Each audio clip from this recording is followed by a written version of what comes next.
Good afternoon, everybody.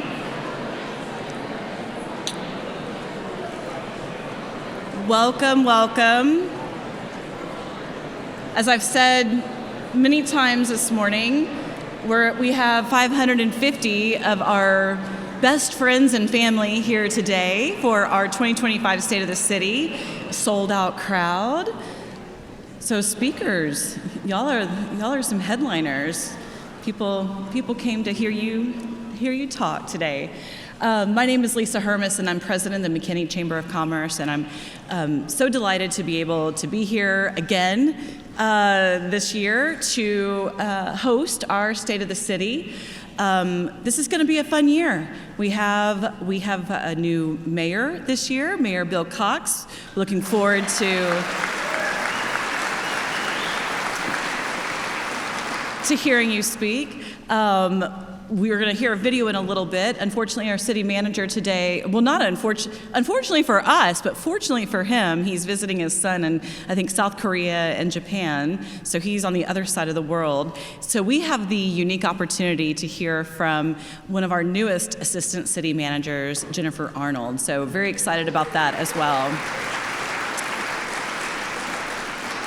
And of course, as always, we're very excited to also hear from Dr. Neil Matkin with Collin College, as well as our superintendent of schools, Sean Pratt. Thank you all for being here.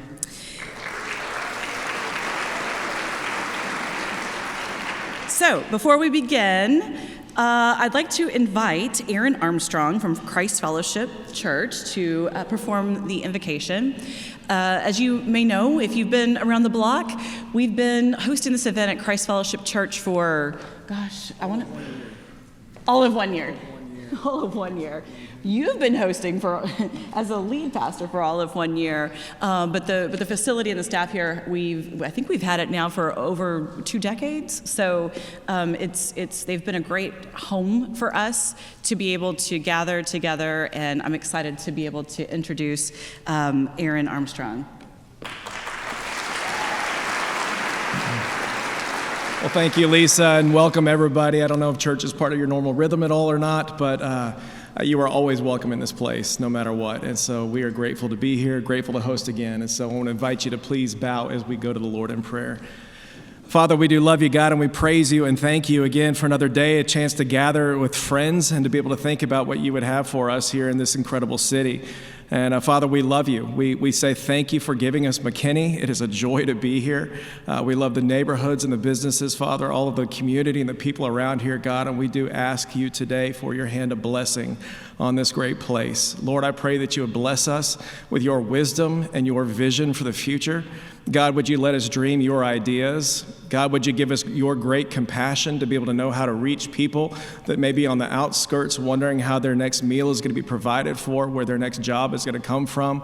God, I pray that you would give us those ideas. God, may your blessing be on this place. Would you give us safety? God, would you give us health? God, would you give us joy? Would families rise up in this community, Lord, that they would know the joy of being together for a lifetime?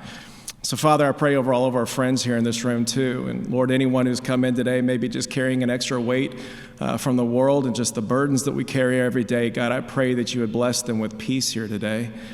God, I pray right now that you would surround them and that you would help carry any burdens that they may have come in here with today, that you would draw near in a very special and powerful way. And so, God, we love you. We give you our time. We pray all of these things in Jesus' mighty name. Amen and amen.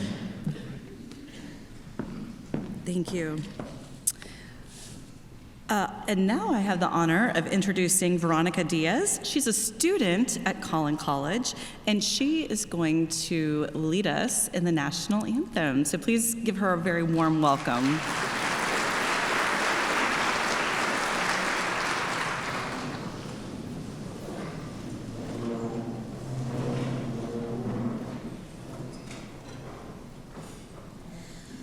Oh, say, can you see by the dawn's early light what so proudly we hailed at the twilight's last gleaming, whose broad stripes and bright stars through the perilous fight o'er the red hearts we watched were so gallantly streaming, and the rocket's red glare, the bombs bursting in air, gave proof through the night that our flag was still there.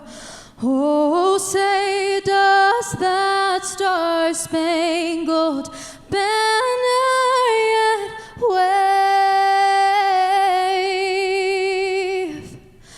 o'er the land of the free and the home of the brave?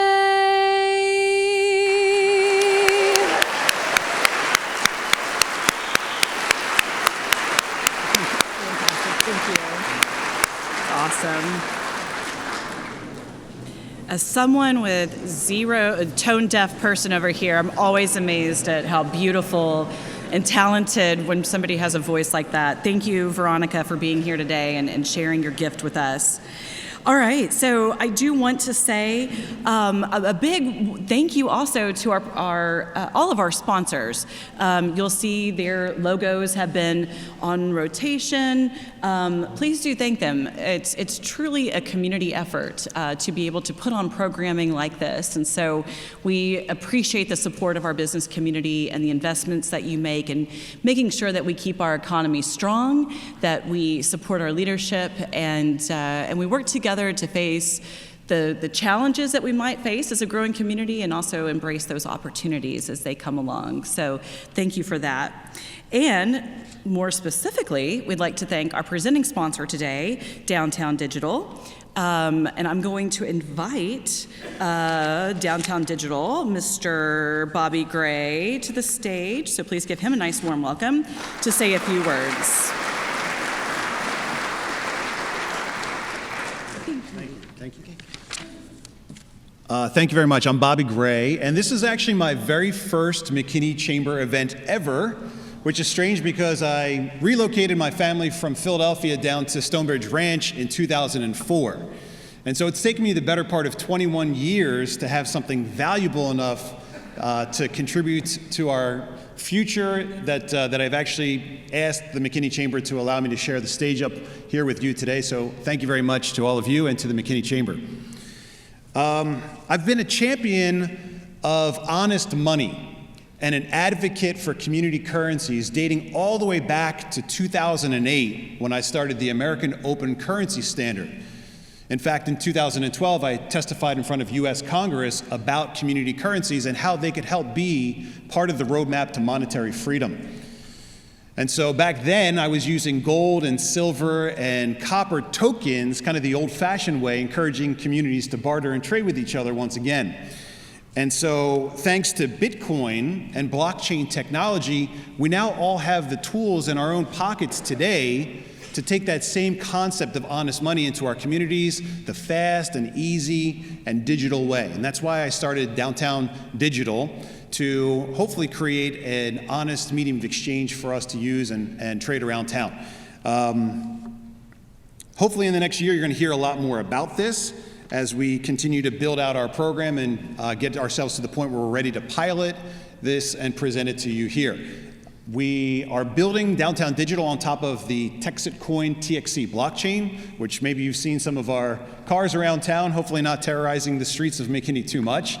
But we have a lot of fun. We're doing something really great to contribute to our bright future, and we'd like to start the conversation with all of you and invite you to join us as we develop these tools. In fact, on November 20th, we've got G2 Motorsports Park rented out up in Anna, and so we invite all of our McKinney first responders, our police, our fire, our medical professionals to come out and bring your cars, drive around the track, have some fun doing some high-speed training with us. Lunch will be catered by Hutchins Barbecue. So if you want to come out and beat on your cars or our cars for the day, join us at the track on November 20th. Thank you very much for letting me be up here today, and we'll see you around town.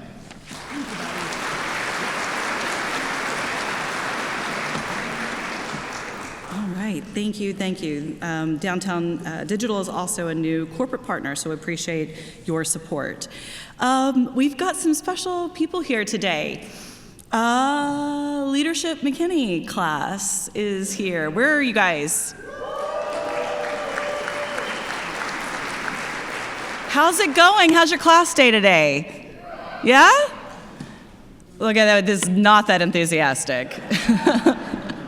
Maybe it's the pasta setting in from lunch. But we're excited. Every year, our leadership program, we build it in to this day so that they get to have lunch and be at the State of the City with us. So good luck for the rest of the day, guys.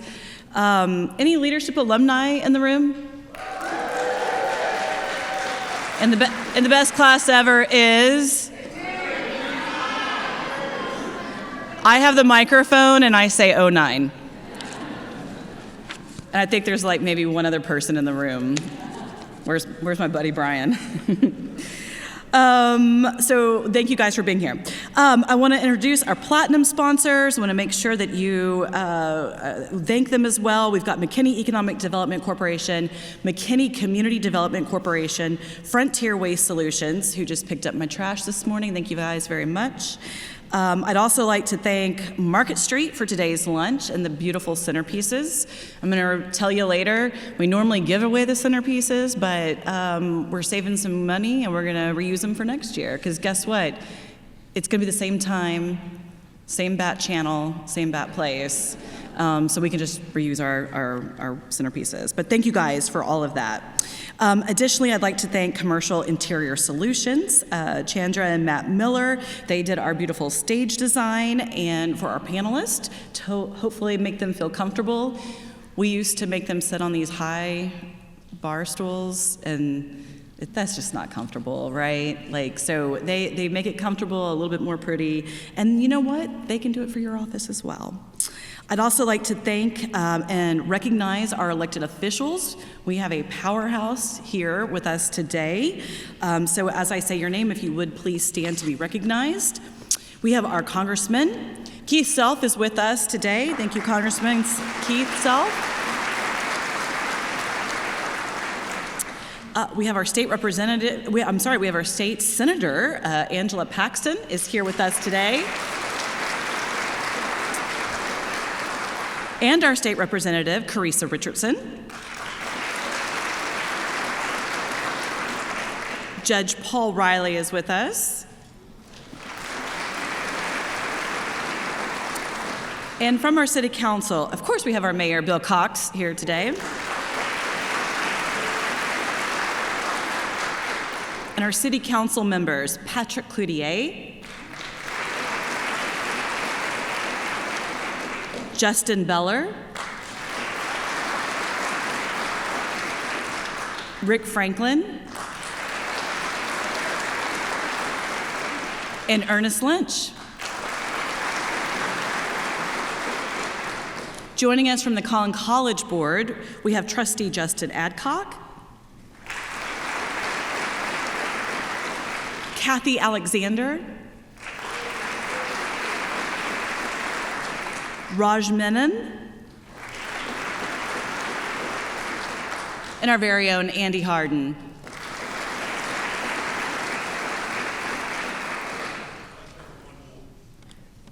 Okay, well, I'm blinded by the light, so you're going to have to tell me. Oh, Stacy. Thank you. Sorry, I apologize. And if you know, once you get up here, it's very, I don't even know if y'all are still in the room or if you're asleep. But I can hear you, so that was good. Thank you, Andy.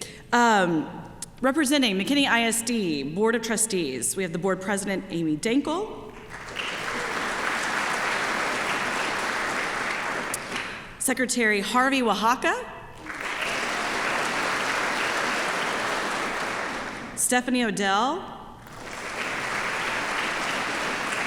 Corey Homer. Larry Jaggers. And Kenneth Essery. Okay, have I forgotten anybody else? Oh, and Lynn Sperry. Lynn. It's hard, yes. You can't forget Lynn Sperry. Thank you all for being here today. Okay, all right, we are going to transition to our program now. But before I do that, and introduce to you Shelby Hamilton, I want to give a big plug for local journalism. We live in a world today where it's exciting that we have so much information that's just at our fingertips. I always, when you're sitting around and asking a question, you're like, well, just ask the thinking box. It'll tell you, like, whatever question you need to know, whatever answer you need to know. And while it's great, there's also some downsides to it, because as you all probably have been impacted by, any kind of information can be out on the internet and can be out and sourced. So where local journalism comes into play is that we have people on the ground who are verifying information, they're providing unbiased content, they are really reporting on the issues that matter in our communities. And I think it's really important that we have those storytellers, people who can tell stories about the people, how things impact us in our daily lives, so that we're more informed as citizens, whether we're going to vote or we're talking with our friends and family or deciding whether or not to comment online about something. So I just want to say thank you to all the local journalists out there, some of our unsung heroes. People see the national news and all of these things, but people like Shelby, and I know Colby Farr, who's here today, they're going to the city council meetings, the school board meetings, and they're giving us, as information. So thank you for the work that you do, and I would encourage all of us to support those local journalists in our community. And with that, I get to introduce Shelby to you. If you don't know her already, Shelby is a North Texas native. She's raised in the Frisco area and a graduate of Frisco Lone Star High School. We won't hold that against you. Listen, we've got Frisco schools in the city limits of McKinney. We are one big community here. Shelby joined Community Impact as a reporter in 2022 following her graduation from Southern Methodist University. If I would have said Texas A&M, UT, and I'm going to ignore Oklahoma. I'm just kidding. Sorry. Okay. We love everybody. We're the chamber. So following her graduation, she's been the editor of the McKinney edition since July of 2023. In her role, she works to report on news affecting the McKinney community with core focus areas in local government, education, business development, and transportation. Original reporting by Shelby and the local CI team is published online daily and featured in the publication's monthly print edition that is mailed to over 80,000 homes in McKinney. Prior to joining Community Impact, Shelby also served as the Business News Fellow for the Dallas Morning News. So, Shelby, the stage is all yours. You are in command. We get to see her at her work. Hey everybody, Paul Grimes here, your city manager. I'm sorry that I'm not going to be able to join this year's State of the City, but I know you're going to have a terrific program today. You're going to meet our new Mayor Cox, you're going to meet our new Councilman Ernest Lynch, and other members of the City Council. I know you're also going to learn a lot about what's happening here in the city. This past year, with the beautiful City Hall behind me, but you're going to learn about all the upcoming stuff between the Economic Development Corporation, the school district, Collin College, and the city itself. So I hope you have a great lunch. Know that on behalf of staff, myself, we love serving all of you. This is a great community, and we love being a part of it. Thank you.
Hello all. Wasn't that video just wonderful? I got to see some great clips of McKinney and things going on, and now we're going to get to talk about it.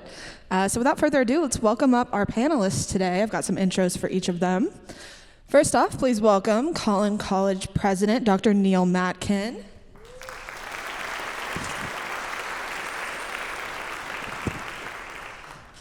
Dr. Matkin became Collin College's 3rd District President in April of 2015. He previously served at Louisiana Community and Technical College System as the Executive Vice President over 16 colleges. He has also been President at Central Campus of San Jacinto College in Pasadena, Texas, Vice Chancellor and Chief Information Officer for the Virginia Community College System, and Chief Administration Officer for the Illinois Century Network. He holds an Associate of Arts, Bachelor of Arts, Master of Science, and Master of Business Administration degrees. Dr. Matkin earned his Doctorate of Education from Texas A&M University Commerce. Welcome, Dr. Matkin.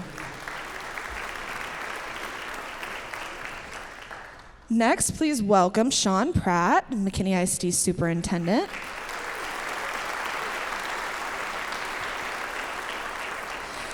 Sean was born and raised in Plano, where he attended Plano Senior High School and was a proud member of the Wildcat football team that won the 1986 5A state championship. Pratt's career in education spans 30 years, all in McKinney ISD, where he has progressed from one leadership position to the next. When he began his career in 1993, he was mentored by the longtime legendary coach Ron Poe. And when McKinney ISD opened McKinney North High School in 2000, Pratt was named the head football coach and campus athletic coordinator. In 2009, he was promoted to McKinney ISD's Director of Athletics. He served on various committees and received numerous awards during that time. He was the Texas High School Coaches Association Athletic Director Committee Chair for 4 years. And he was then also named the organization's State Athletic Director of the Year in 2017.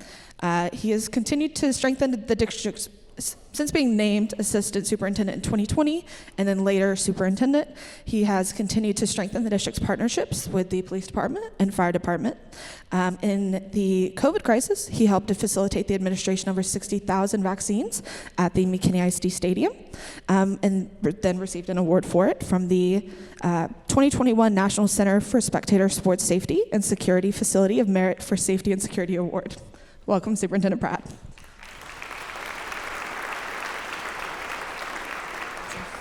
Next up, please welcome to the State of the City stage, Assistant City Manager Jennifer Arnold.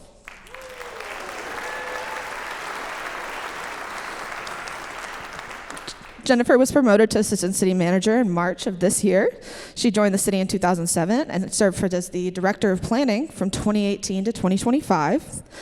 In that role, Jennifer led major initiatives, including the update of McKinney's comprehensive plan and the creation of the city's new Unified Development Code. Her leadership in planning and development efforts has guided more than $3 billion in new construction throughout the community. Jennifer holds a master's degree in urban and regional planning, a bachelor's in science in renewable natural resources, both from Texas A&M University. Anyone? All right. She was a certified planner by the American Institute of Certified Planners and is a graduate of Leadership McKinney class of 2018. Anyone? Okay. She's also an active member of ICMA, the professional organization dedicated to advancing the practice of professional local government management. Jennifer is dedicated to helping McKinney thrive while preserving the qualities that make it special. Welcome, Jennifer.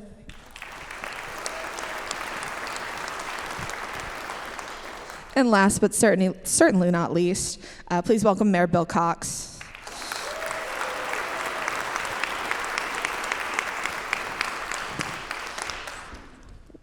Mayor Cox was elected mayor this year in June. He is a principal in the McKinney-based Carey Cox Company, a commercial real estate firm specializing in Collin County. He's received the McKinney Chamber's Carey Cox Citizen of the Year Award, which is especially meaningful since it was named after his father. The Collin County area realtors have also honored him with the Realtor of the Year Award and Distinguished Service Award. Mayor Cox is the recipient of the profession's highest honor, the North Texas Commercial Association of Realtors STEM and Service Award. He is also an engaged member of the community, serving on the Collin College Foundation Board of Directors. And his past leadership includes chairman of the McKinney Chamber of Commerce Board, president of the Rotary Club of McKinney, and chairman of the McKinney's Planning and Zoning Commission. He's also held positions with the Texas Realtors, Collin County Area Realtors, and the Society of Industrial and Office Realtors. And he co-chaired the successful bond initiatives for both the City of McKinney and Collin College. He's a graduate of McKinney High School and the University of Texas at Austin. Welcome, Mayor Cox.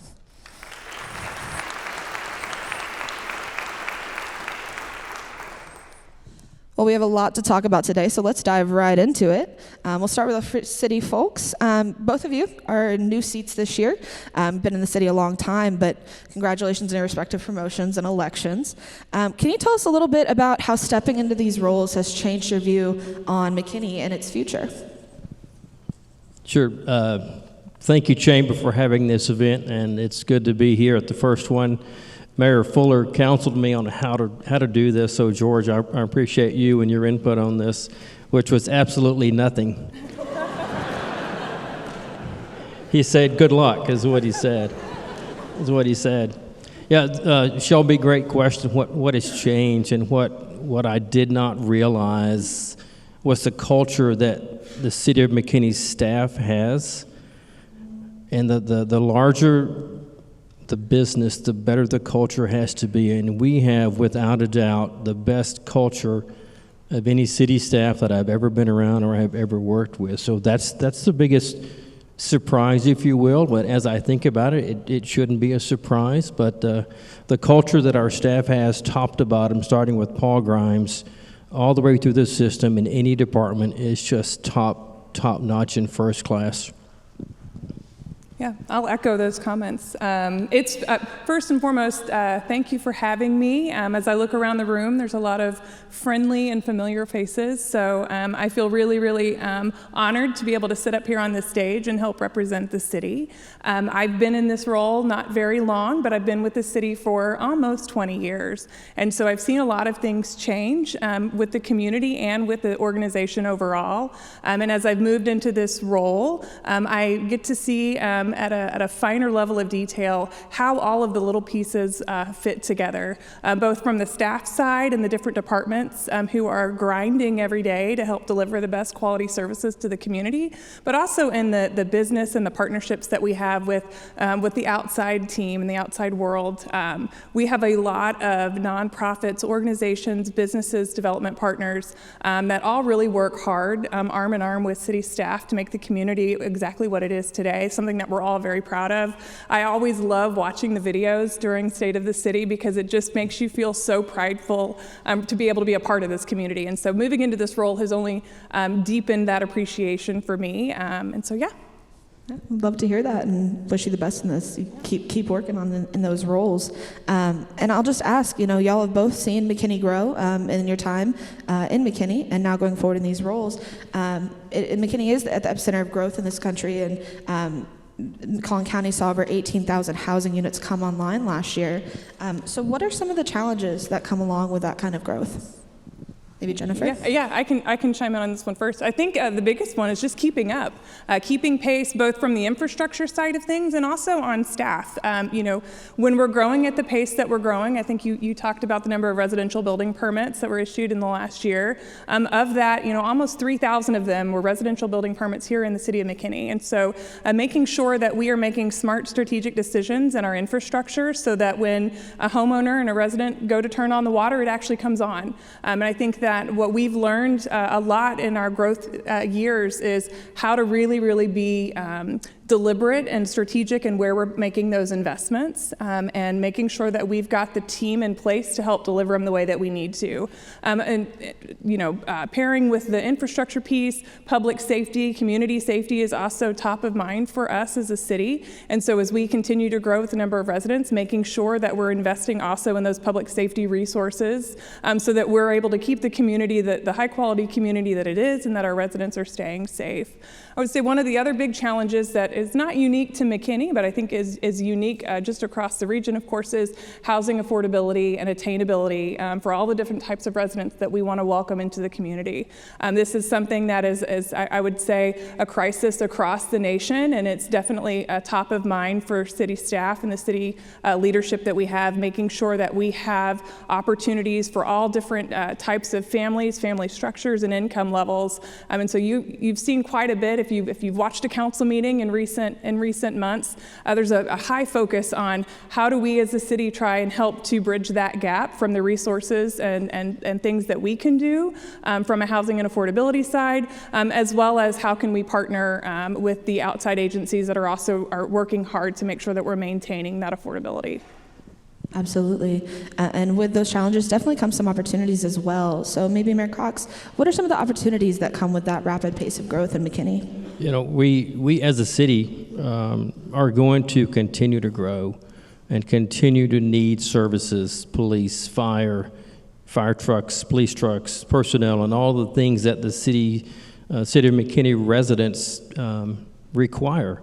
And in order to pay for that, we need to continue to work with retail partners, industrial partners, those companies that pay ad valorem taxes into the city coffers. That helps us deliver the services that we all need and require and demand. And I'll say this, that the 7 elected officials, the city council, we all understand completely our charge.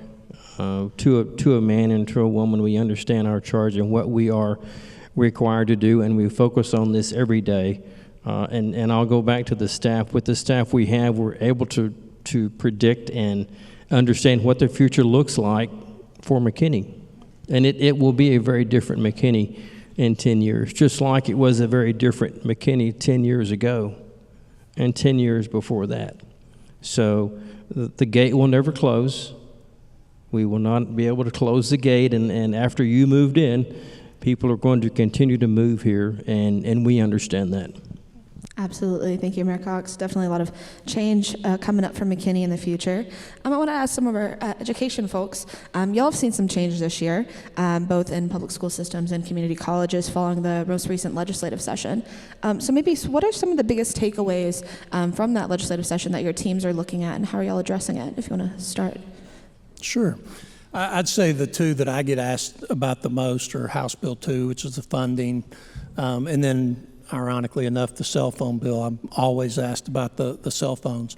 So House Bill 2, I can say we got about $11.5 million more dollars in McKinney, but about 8 of that went to a mandated pay raise for our teachers, which we applaud. Our teachers earned it, deserved it, needed it. But that was about 8. Yes, give them a hand. Absolutely. Our teachers are unbelievable, and man, they pour their heart out every day to our kids, and they absolutely needed that and earned it. But that was about 8 of the 11.5. And that didn't include librarians, counselors, instructional coaches, administrators. And so our board approved a 3% pay raise for the rest of the staff, and that totaled out to about $10 million. So it left us about 1.5 left for our maintenance operating budget, which you can imagine since 2019, the last time we were given additional funding, it didn't go a long way, and we were fighting a deficit budget. But we were grateful for that additional funding, and it helped. The other one's the cell phone bill, which everybody asks about. We had a considerably strict cell phone policy here compared to other districts, but it allowed us to tighten it up even more. And I can tell you, and believe me, I was hearing from parents, and like everything in today's world, it was 50-50. I had those parents tell me this will be the best thing ever. It should have happened a long time ago, to if you touch my baby's phone, believe me, I'll be in your office, right? They can text me or call me whenever they want. But it's been amazing. It's been super for our culture. I went on the second week of school. I went over to McKinney High, and I just stood there with Paula Kent, the principal, during lunch, and I just looked across, and I just was mesmerized and amazed. We just, it just happened in our culture everywhere you go, and you would go to lunch, and they might be talking to the people at their table, but they're doing it while they're looking down at their phone and scrolling through social media or whatever. And man, kids are up, and they're looking at each other, and they're having conversation, they're engaged more than ever. And so that bill's been great. It's helped the culture in our school. Kids aren't walking down the hallway in passing periods with their head down looking at a phone. Their eyes are up, and they're engaged more than ever. So those are the two I get asked about the most. Yeah, that's really interesting insight. Dr. Matkin, did you have any takeaways maybe from the last legislative session and how it's affecting Collin College? Yeah, I want to comment on the cell phone thing because we had just finished a two-factor authentication with cell phones, and we teach in over 50 high schools. So as a result of the cell phone ban, we had to go all hands on deck to figure out how to help people change passwords, do other things. What do you mean they can't have their cell phones? And at first, we tried to say, well, can't the dual credit students keep their cell phones? And some districts said yes, some said ain't no way.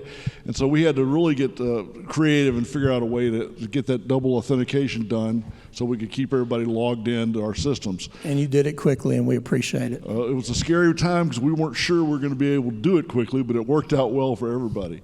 We get asked a lot about Senate Bill 37, and Senate Bill 37 is the bill that goes in and redoes the faculty senates and faculty councils and that kind of thing. It also goes through and looks at the core curriculum to make sure it's actually on track with what the state demands. And at Collin, it hasn't really impacted us much because, as I mentioned last year at this very meeting, we work very hard to be Switzerland. We're not here to indoctrinate, we're here to teach. So it's got a lot more reporting requirements to make sure that we're following what the legislature's asked us to do, and we're happy to comply with that. So the funding bill changed a few years ago, and that continues to get adjusted. One of the things that happened last year is that some of the associate's degrees that we were funded for have been restricted to a tighter group. We expect that same thing to happen with certifications this year. And Sean, I know you guys go through that every year with TEA as they look at the things they're going to fund and how they're going to fund it. But overall, it was a good session for us. We're very grateful for our legislators. We're excited to offer more baccalaureate degrees and would like some help with that in future legislative sessions. Hint, hint. So I'm just letting you know. But it was a good year. Absolutely. And you brought up funding, so education funding is quite a topic right now. Can you tell us a little bit about maybe from your last budget seasons wrapped up earlier this year, what were some of the priorities to make sure that they had full funding for your organizations? Sure. So I think, 2.5 years ago, we peaked at a $23 million deficit. It was the year after ESSER funds, which was federal money that came during the pandemic. After that ended, we kind of peaked at a $23 million deficit, and we put a 2-year plan in place to try to get that deficit balanced. Last year, we reduced $15 million out of our M&O budget, which was people. Right, and it was support in the classroom, and our campuses are feeling that. There's no doubt about it. But then with House Bill 2, the combination, we're sitting at about a $2 million deficit this year, so we're in a much better place. But we also know that our teachers and staff deserve a pay raise this spring for next school year, and you're looking at $6 to $8 million, and then you start working back toward a deficit. So we're continuing initiatives to improve our fiscal stability. Absolutely. Yep. Do you have any thoughts on that, Dr. Matkin? Anything from y'all's budget season that y'all prioritized? That's always a concern. We're very, very proud to have the second lowest tax rate in the state among 50 community colleges and the first lowest tuition in the state. But those parameters that largely we've imposed upon ourselves to be good fiscal stewards demands that we routinely evaluate the programs that we're offering. And frankly, either prop up and figure out those that are going to be lost leaders. And I'll give you an example for a lost leader. Our Public Safety Training Center, it's always going to cost more to train police officers and firemen, but that's a sacrifice the college is willing to make. But you've got to go through and make sure that your programs, the balance of programs overall, are healthy, and the revenues surpass the expenses. And we've been able to do that for the last many years, and very grateful for it, but it does take a routine review. This past summer, we looked at utilization across all of our campuses.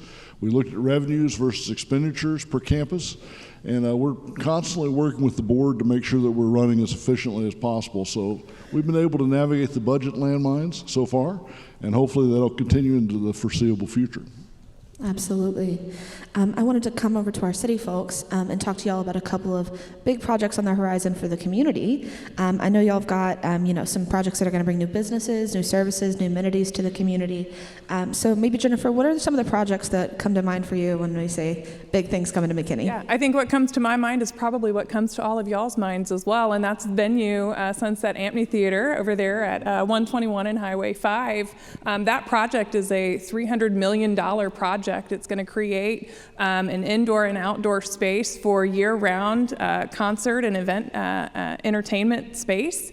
And we expect to see almost $3 billion worth of economic impact from that project over the next 10 years, not to mention the thousands of jobs that we expect to see from it. So we're really excited about that project. It's one where it was all hands on deck in terms of the public-private components, but both from our Economic Development Corporation, our Community Development Corporation, as well as the city. And as this project, you've all probably seen the dirt moving. They are still grinding away to ensure that they can open in the 2026 season. That is their goal. And they are continuing to work with us as a city staff, but the surrounding area is going to see some improvements to transportation, making sure that there's available access and traffic flows.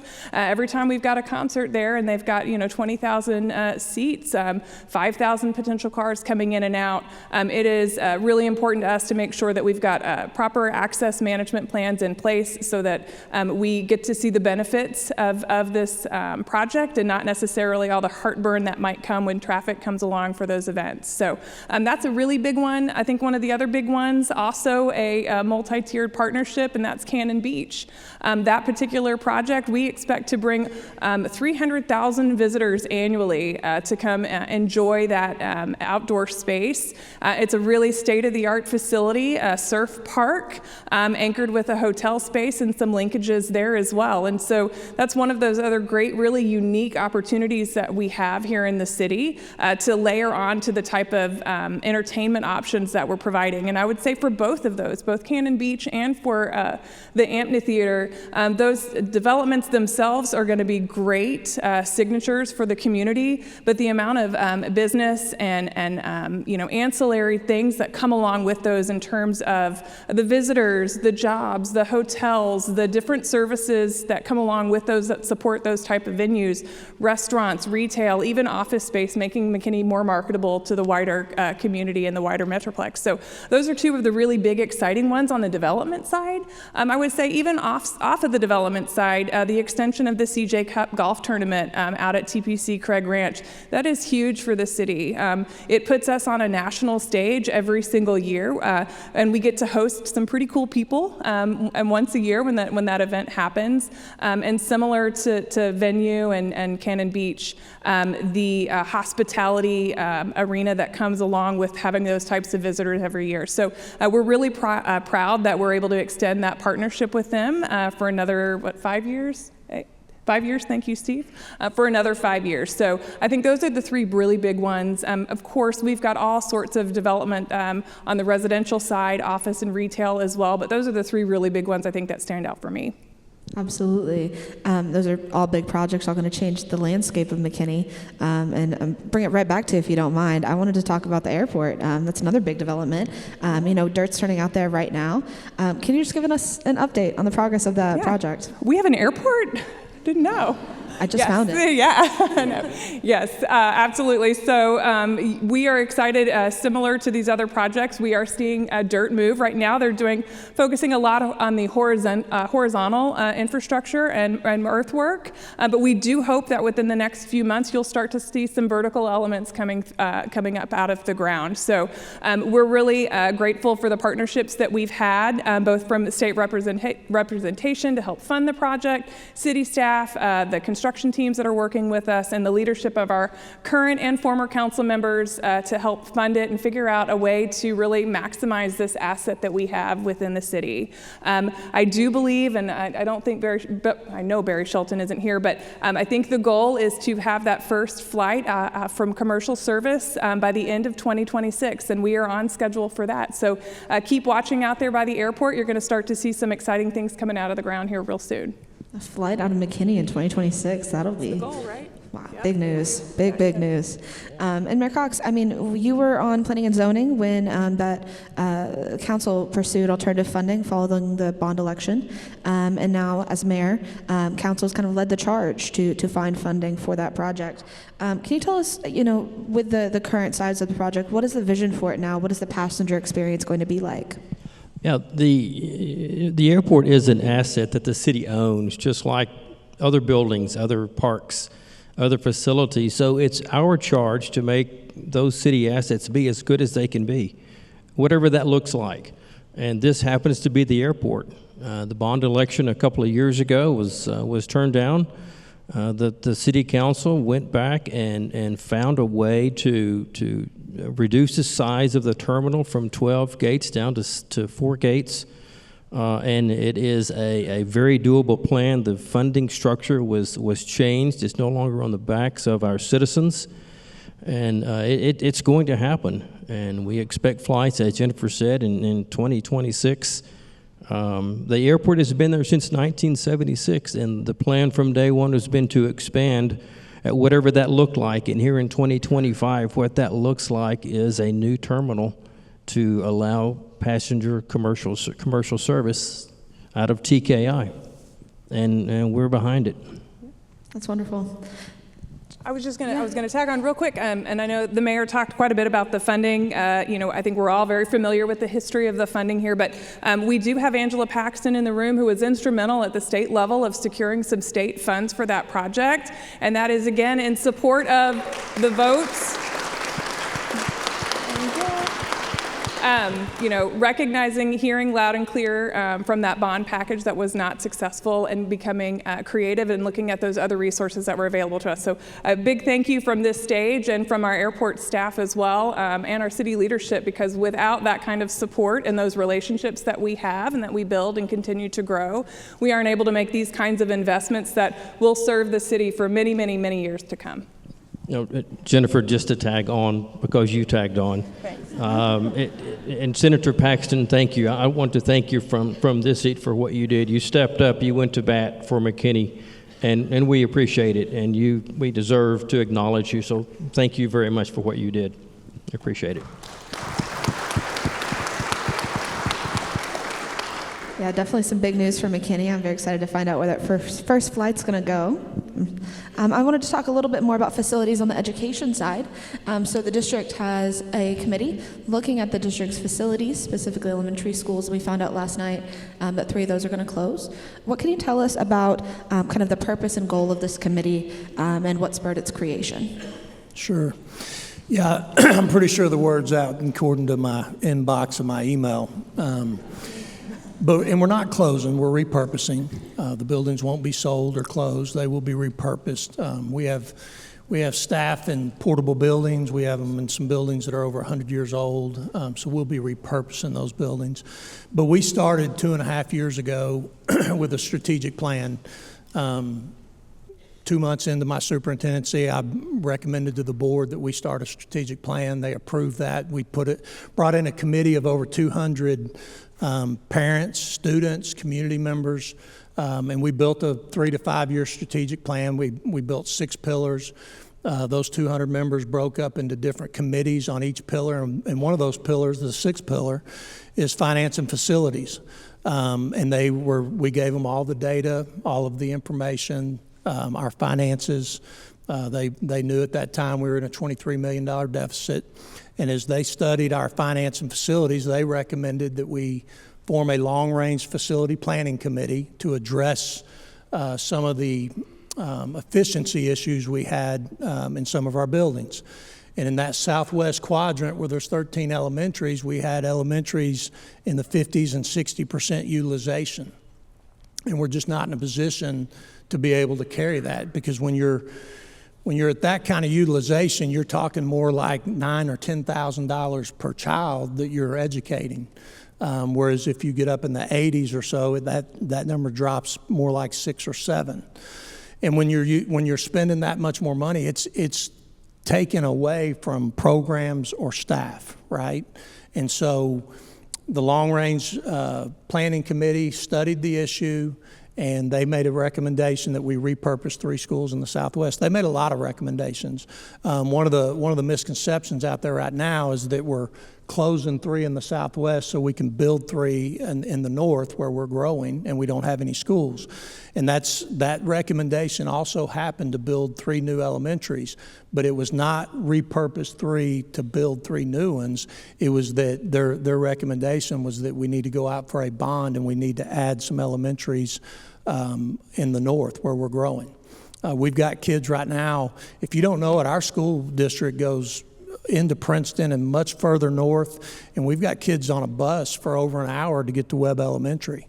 And obviously the traffic, and I think everybody in here knows what 380 looks like in the mornings and the afternoons. It's hard to get those kids transported back and forth from school. But anyway, so they made those recommendations, and then we started the Educational Facility Alignment Committee to actually sit down and decide which 3 schools. The committee did a great job. They agreed on 5 criteria. And they looked at the data. We spent hours and hours with them, educating them, showing them the data. We had 39 parents. Every school was represented. And Tuesday night, they came up with a recommendation of the 3, and we approved that at our board meeting last night. And so, and we fully understand how emotional it is, especially for a neighborhood elementary school. And we feel the pain. I mean, we're mourning just like they are. And I told the committee the first night, believe me, I've been in McKinney 33 years, and McKinney has been great to me, and I've loved this school district, and I love this town. And the last thing I want to do toward the end of my career is go through what we're going through. But it absolutely was the right thing to do if we're going to play the long game and make sure that McKinney ISD continues offering a quality education for students in the future. I told you we reduced $15 million a year ago, and that was staff. We can't reduce any more staff. Our campuses feel that pain every day. And the next thing after that becomes programs. And we are used to and expect in this community for our school district to have the great programs we have. And so it was absolutely the right thing to do, as hard as it has been. Absolutely, a tough decision following quite a long process to get there. What can you tell us about the process going forward for that committee? What's up next? And maybe how can people get involved? So, you can go on our website and ask questions. We'll answer them. We're going to have a second community input coming up in December. But the next step's rezoning. We needed to find out which 3 elementary schools would be repurposed so that we can go in and rezone. We've got to relieve our schools in the north. I mean, the only 2 schools we have in the north really are Press and Fraser, and they're over capacity. And so, some of the committee wanted us to fix it by just total rezone, push everybody south. And the question was, well, how far is too far to ask an elementary student to get on a bus and travel south? We already have some on the bus for an hour, right? And so that's the next step, is we're going to rezone. We've needed a rezone. We haven't done a major rezone in 10 years. And the population's growing in the north. And in different parts of the South, it's declining at different rates depending on what neighborhoods you're in. So that's the next step, total rezone of elementary, middle, and high school. And that'll be painful also, but it's absolutely necessary for us to be more efficient. Absolutely, and we look forward to hearing how that process turns out. Dr. Matkin, I wanted to ask another topic of education, a big topic of discussion really that we've been following here at Community Impact was workforce development, and the way that Collin College is playing a role in that in the region. I recall, the grants received earlier this year. Can you tell us a little bit about how Collin College is playing a role in that? Maybe how you're collaborating with K through 12 institutions to make it happen? It's a great question, and we do work with our K-12 partners and try to figure out where they're trying to head, especially in career and technical education. And the bottom line is, it's expensive. Those facilities are expensive. And as a result, if we can get the stars to line up between the EDC and the city and the school on specific programs that help all of the above, then you can really get more bang for the buck. And it's something we look at always. So right now, we're building a health science center on our Frisco campus that's going to bring nuclear medicine. And we went and visited with all of our hospitals, I mentioned to you last year, and one of the biggest gaps they have is radiologists, the MRIs, and all those kinds of training. So we're very, very excited about that. But back to the partnership issue, our board approved 30,000 square feet. The third floor of this building is empty. It's shell space.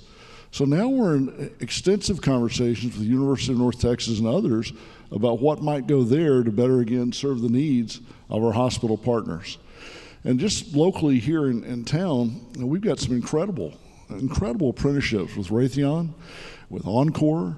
We do a lot of up training with Dynacraft here. And with Raytheon and Encore, those apprenticeships, for example, they're paid to finish their degrees. They're paid, and then after they finish those, they go into fantastic, high-paying jobs. So there's partnerships everywhere, and I don't want to forget, I want to say thank you to our clinical partners, because at every medical facility, every hospital in McKinney, there are training partners. If we didn't have those clinical sites, we could never, ever graduate the number of nurses and other positions throughout the hospital that we do. So we're working very hard to make sure that we're relevant and our career and technical education offerings align with our K-12s. I'll mention here in McKinney, we had a green metal building that was built about 30 years ago on our McKinney campus. It's got to be the ugliest eyesore building on the planet. And Bill, your dad's not alive for me to ask why I approved that building, but it's never been pretty. Well, we've reskinned it for a very low dollar amount of money. It turns out it was so well built that we're going to tear it down, but it's incredible. It's probably the best building we've got. It's built just strong. So we reskinned it, made it fit into the campus, and we've got a proposal to the board to double it. And Sean, in cooperation with McKinney, add construction management. Our bachelor's degree there, we have it already operating at the Tech campus in Allen, but expanding it even further to McKinney. So those CTE programs are important to partner and find the right juice and the right sauce, because they're very, very expensive to operate. And over time, they pay tremendous dividends for the community, but they're not cheap. Absolutely. That was some great highlights for the programs there, specifically local partners. I wanted to ask, in MISD, what role are y'all playing in that process in workforce development and partnership with Collin College? Yeah, one of the things that Neil didn't mention is we just partnered with Collin College, and next year we're kicking off our Collegiate Academy of McKinney, and we'll have a cohort at each high school of up to 50 students, so a total in the district of 150 students that will work with Collin College and the school district and be able to graduate with their associate's degree. And according to your numbers, that's about $40-something thousand savings per family. So Collins, we're in conversations with a lot. We're the CTE expansion on the McKinney campus. We're just now kind of in conversation trying to figure out how we can partner and add more CTE courses and opportunities for our students with that partnership. Absolutely. And I wanted to come back to our city folks. We were talking about projects. Another big project on the west side of the city is West Grove, west side. That's got some really great new businesses, Velvet Taco, Sephora, Whole Foods. Can you tell us what kind of value that project is bringing to the community? Maybe Mayor Cox, you want to take that one? Yeah, so West Grove is 380 in Custer area, that's southeast corner, and it's something totally different than anything else in McKinney. You'll see some recognized businesses in there. It's also a very walkable and livable development in McKinney. We've got housing options, parks, trails, different. It's just a different area in McKinney, and it's uniquely situated on a U.S. highway in one of the major northwest thoroughfares in McKinney. And again, some of the name brand stores and options in there, it just gives our citizens and new citizens another chance to enjoy life in McKinney, entertainment, shopping, dining options, and we're excited that they're out of the ground. Some of it's open. There is a phase 2 coming, but it's really an exciting development. I think he hit it all. I think my background is in urban planning, and so for me, I love that it's got the Whole Foods as the anchor, but my most favorite part of the West Grove project is the 2-acre park. It's sort of a linear park that's intended to create that walkable space that the mayor was just talking about. So we have learned through years and experience that sticks and bricks don't always do it every time. People are looking for an experience now, and they have a lot of different options for where where they can go to just get their groceries or for dinners or to do their retail therapy. And so creating these spaces that not just have the places to go and shop, but to go and enjoy and not just park your car, walk into the store and walk back out. So I think West Grove is a really great example of that. And we're really proud to see that it's continuing to progress, and we're excited to see it get all the way done. Absolutely, some big project that's bringing some quality of life amenities to the community, and that takes years to put in place. And there's work that's being done now that's bringing quality of life amenities to the community in the future. So Mayor Cox, maybe what over the next 10 years, what is maybe some of your vision for the community, and what work is the city leadership doing now to make it happen? One of the things, Shelby, you mentioned, and I want to back up, you mentioned quality of life. I think it's worth mentioning and thinking through the partnership that Dr. Matkin and Superintendent Pratt talked about. Partnerships are important. When companies consider McKinney, years ago we saw the decision maker, the company owner, the person whose name was on the front of the check made the decision. But that has changed over the last 10, 15 years. We're now seeing not only the company owners, but HR, personnel, staff, and questions have gone full circle. And now the questions are not, where's the golf course? The question is not, where's pickleball?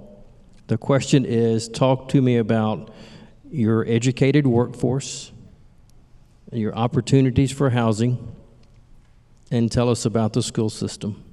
So the questions are changing, and we need to be mindful of that.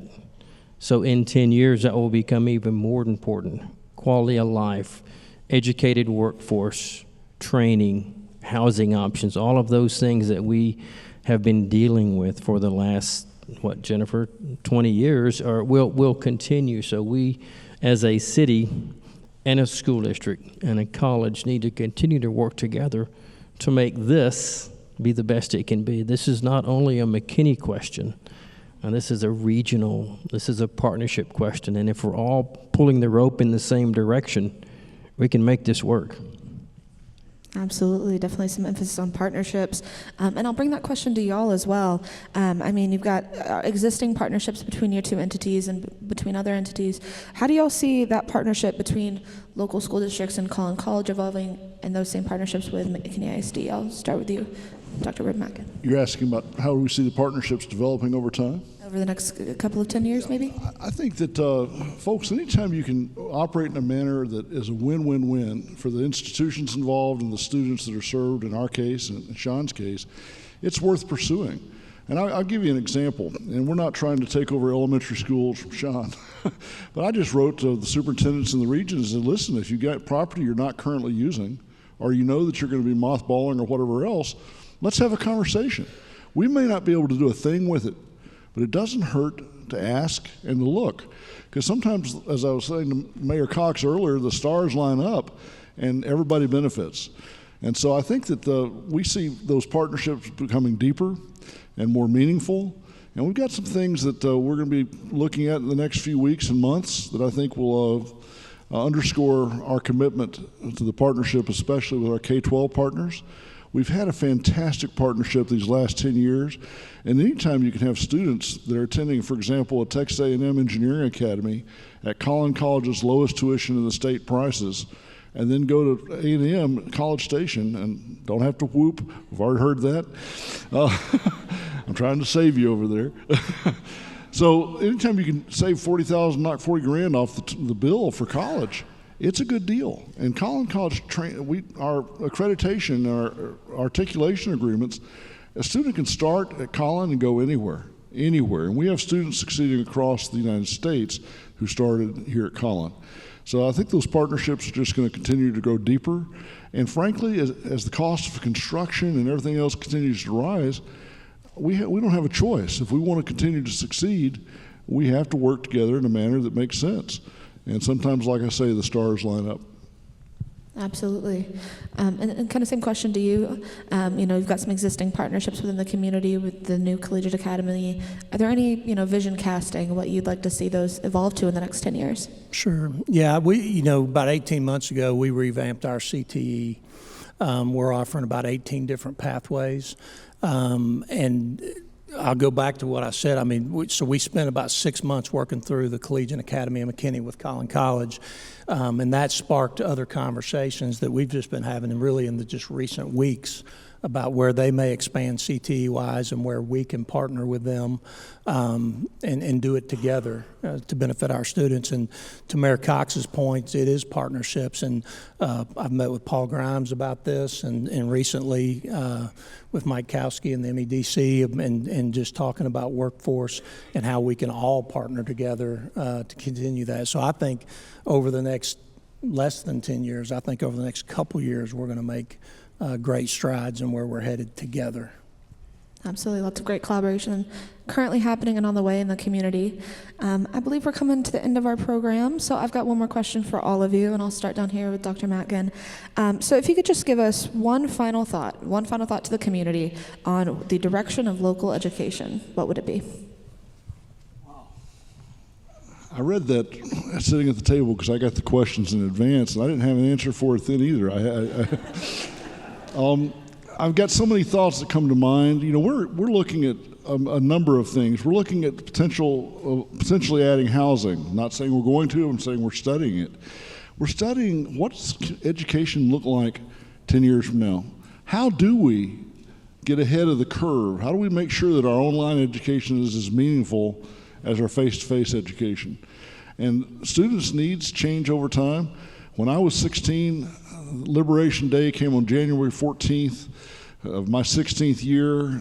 What did I do on my 16th birthday? I went and got a driver's license. That's what we did.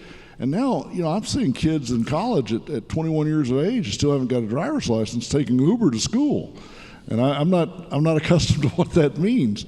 So we're trying to really look out into the future, work with our incredible legislators, and Angela, we love you, and try to make sure that we're relevant, and that's the key word for us is relevance. We want to make sure that what we're doing resonates, it's relevant, it honors the students' dreams and the pursuit of their dreams, but it also respects the taxpayers who are helping to fund our enterprise. We don't want to take anyone for granted. And we also want to reach out to our businesses and make sure that we're a resource for them as well. And we already partner with our EDCs and do a lot of up training and upskill training for our small businesses, medium-sized businesses especially. And we're just grateful to be part of this incredible, incredible community. Absolutely. Thank you, Dr. Mackin. I'll give you the same question, Superintendent Pratt. Yeah, I'd say that, I think it takes everybody in this room. Our school district is the community school district, right? It's not the boards, it's not mine, it's our community school district, and that's why we form those committees, to bring our community in. Where do you want McKinney ISD to be? And I'd say, going back to Mayor Cox's point of the partnerships is so important, and our relationship has grown lately with Collin College. And I look at our city. I've been here 33 years, and I remember as a young educator coming up, and I was on every district committee I could be on, and things would come up with the city, and there was friction. And I remember, I give credit to Mayor Fuller and Dr. McDaniel when they became leaders. They bridged that gap, and our relationship has been great since. And we need the city's help. We need our community's help. We need our Collin College's help. We need our businesses' help. And so, I look at our fire and our police. We work with them constantly, daily, right? And I'll give you just a recent example of one of the safety bills requires us to have a bulletproof shield and a breaching tool in every single school. Doesn't sound like a big deal, but in a district our size, because we were going to get the breaching tool and the shield that the McKinney PD uses, right? So as they're coming into our building, it's what they're used to. And that was going to be about a $500,000 hit to our M&O budget. And I picked up the phone. I know years before this would have been a major deal, but I picked up the phone, called Chief Ellenberg, and he said, I asked him, I said, is there any way our SROs can provide those in our secondary schools, so we're only purchasing them for our elementary schools? And he said, absolutely, we'll make that happen. That'll start tomorrow. And it did. I actually went into Boyd High School, and our SRO was walking in with his bulletproof shield and his breaching tool. And so those partnerships with all of us, again, are just, very, very important on how we're going to proceed. We're not in a position anymore where we don't need help. Absolutely, that's some great insight. I'll give you all the same question, a little bit modified. Maybe Jennifer, you want to take it first. But if you could give the community one final thought about the city's direction, what would it be? I think I don't want to sound like the broken record up here on the stage, but if there's anything that you take away from the panel today and the conversation we've been having, and that is relationships are important. We all are in the same boat, trying to row in the same direction of creating a great community and sustaining a great community for the long term. And so I'm more hopeful than ever. We have an amazing city manager and Mr. Grimes. We have amazing city leadership from not only our city council, from the but also from the boards that serve the community. We have amazing relationships with the development community, our nonprofit partners. I know I talked about this a little bit before, but I think looking into the future, those relationships are just going to continue to grow and get stronger. And one of the things that I'm really proud of is that we're growing those relationships naturally. We're not waiting for an issue to develop our relationships with each other. I think you just gave the example of having to call Chief Ellenberg, and if that was the first time he had to call Chief Ellenberg to ask that kind of a question, it would have probably been a little bit more difficult. But because we're building those relationships in between those hard questions and hard times, it makes it a lot easier to navigate them when they hit. And so I think that the city has done a great job across the board in the last 10 years of developing those relationships. And for us looking ahead, we're going to have more opportunities for development and profile projects, but we're also going to have more challenges too. There are challenges happening at the state level. There are challenges happening with affordability. There are challenges with infrastructure and keeping pace with the growth that we're experiencing. And so we won't always have all the answers right away when those things come, but knowing that we have a team of people that we can work with, it gives us a lot of really good hope that we will be able to navigate those things as easily as we can. Absolutely. Thank you, Jennifer. Mayor Cox, I'll let you finish it. It's fun going behind Jennifer. She gives all the right answers. You were a good student, weren't you? You're a good student. I did all right. Yeah. So here, sitting here listening to everyone, my parting thought is let's make McKinney a generational city. A generational city where you live here, your kids come back and live here, and you move your parents back here. Let's make this a place where you're proud of McKinney. You're proud to call this your home, and you're proud to have your family live here. That would be special. So let's make McKinney a generational city. Thank you, Mayor Cox. Let's give them all a round of applause.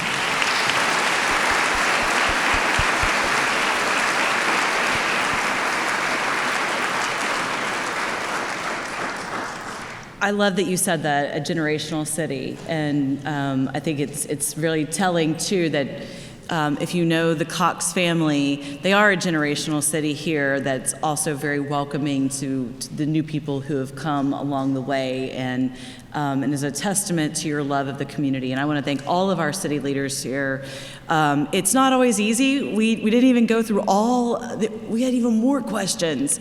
There are times when there's some hard decisions that had to be made. Last night there were some hard decisions for MISD, but it takes people's courage and care and compassion to make the best decisions so that we have the best impact for everybody in our community. And so I want to say thank you for stepping up. It's not always easy, so thank you very much for all of that.